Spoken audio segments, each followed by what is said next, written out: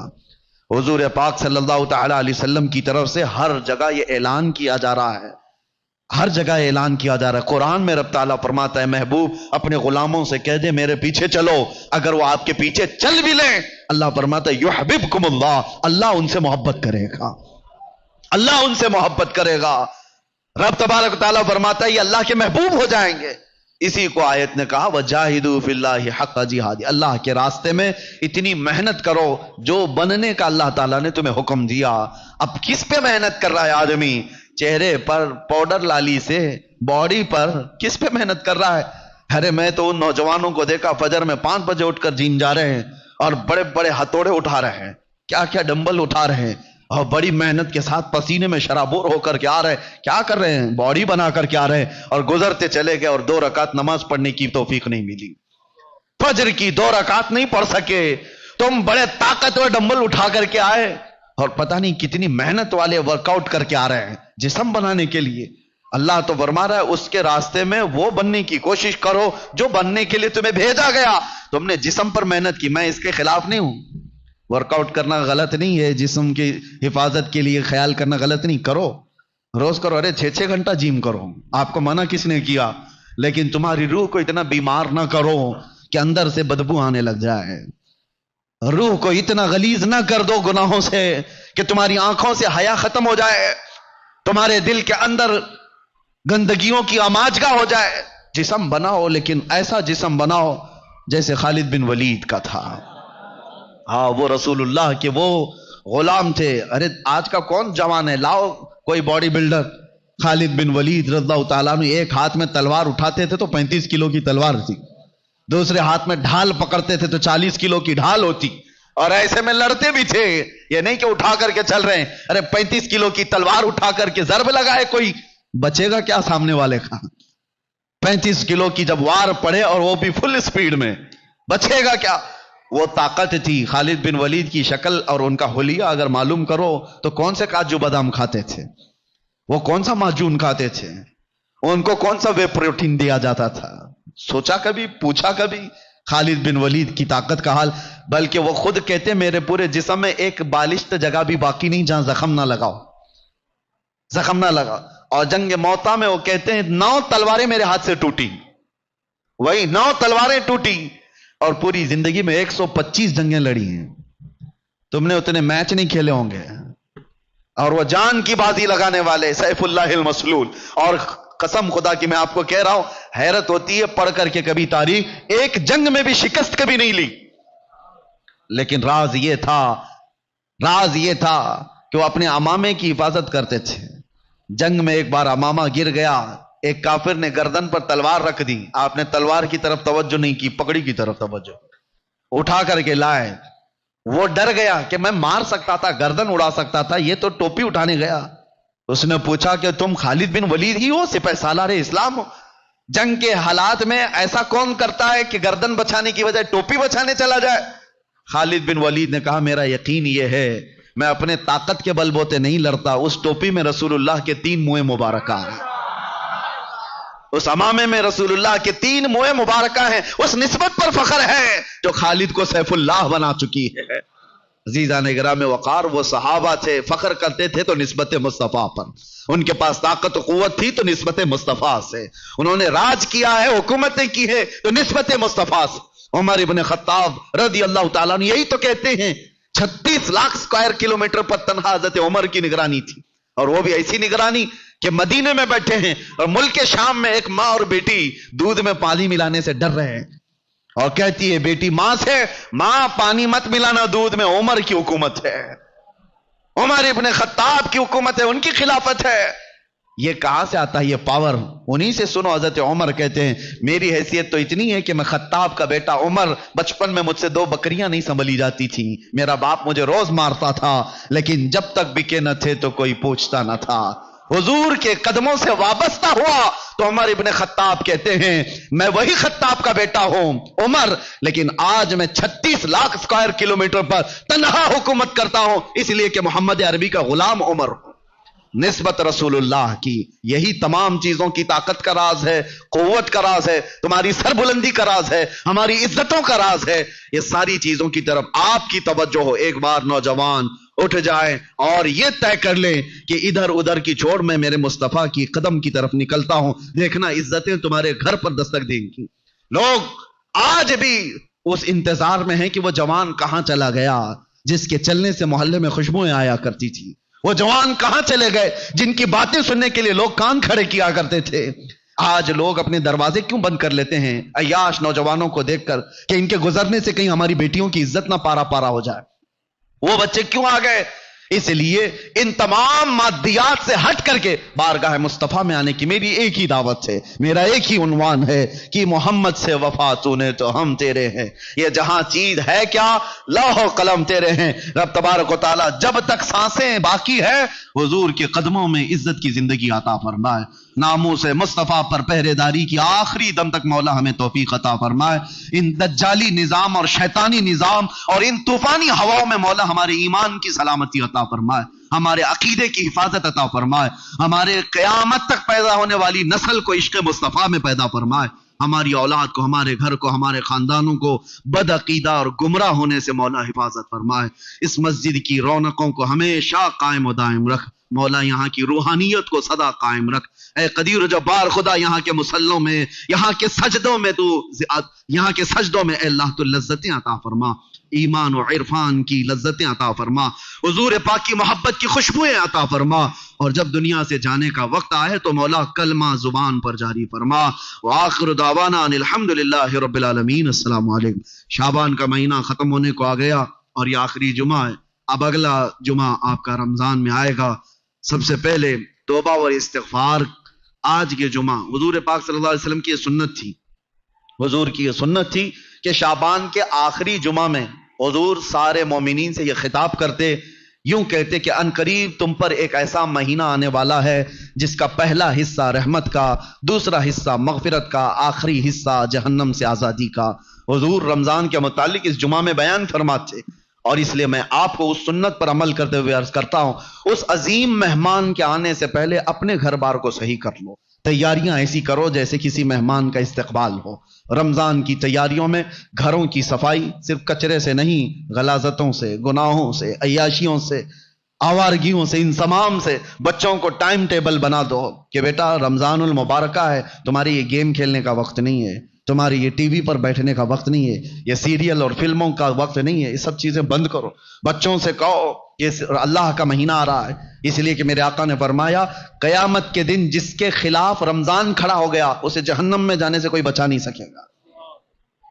یاد رکھو آپ، جس کے خلاف رمضان اور قرآن کھڑے ہو گئے حضور فرماتے ہیں اس کو دوزخ میں جانے سے کوئی بچا بھی نہیں پائے گا، اور جس کی شفاعت کے لیے کھڑے ہو گئے تو پھر وہ جنت میں جا کر رہے گا۔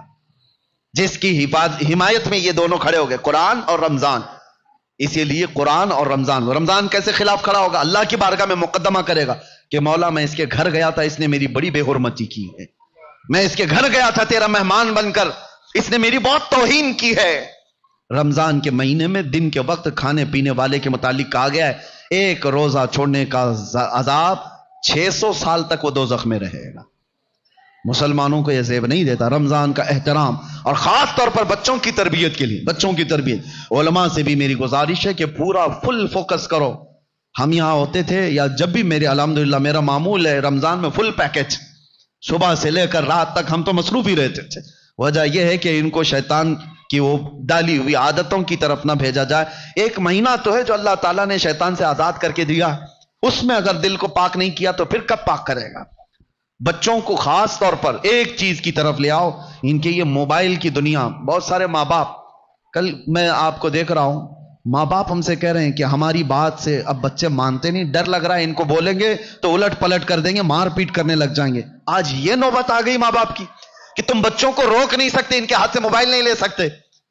اکثر گھروں کا حال ہے یہ، میں آپ کو بتا رہا ہوں، اکثر گھروں کا۔ لے کر کے دکھاؤ، یہ تو ایسا نشہ ہے جیسے چرسی اور گنجیڑی کو چرس اور گانجے سے روکا جائے تو وہ مار پیٹ پہ آ جاتا ہے، اس سے بڑا نشہ ہو گیا ہے۔ رمضان بہترین مہینہ ہے ان کی تربیت کے لیے۔ سب لوگ یہ عہد کرو، ان سے کہو ٹھیک ہے موبائل تمہارے ہاتھ میں رہے، لیکن اللہ سے ڈرتے ہوئے کبھی بھی گندی تصویریں تو دور کی بات ہے، تمہیں گیم کھیلنے کی بھی اجازت نہیں ہے۔ اپنے آپ کو انٹرٹینمنٹ کے لیے، وقت ٹائم پاس کرنے کے لیے نہیں ہے۔ اور اعتکاف میں جانے والے جو موبائلوں کے ساتھ اعتکاف کرتے ہیں وہ کیا بھلا اعتکاف کر رہے ہیں، ساری دنیا لے کر کے بیٹھتے ہیں۔ اللہ تبارک و تعالیٰ ان فواہشات سے ہماری حفاظت فرمائے۔ آپ سب رمضان کی تیاریوں میں اپنے بچوں کی تربیت پر خاص توجہ دیں۔ ہمیں ڈر لگتا ہے کہ کل کو یہ بچوں کے ساتھ جو ہونے والا ہے، جو وقت آنے والا ہے، بہت ڈر لگتا ہے۔ اس لیے میں بار بار تاکید کر رہا ہوں کہ اللہ ان کے ایمان کی حفاظت عطا کرے، ان بچوں کا ایمان سلامت رہے، ورنہ دنیا ان کے ایمان کی ڈاکو ہے۔ اللہ تعالی ہم سب کے بھی ایمان و عقیدے کی حفاظت فرمائے۔ السلام علیکم ورحمۃ اللہ وبرکاتہ۔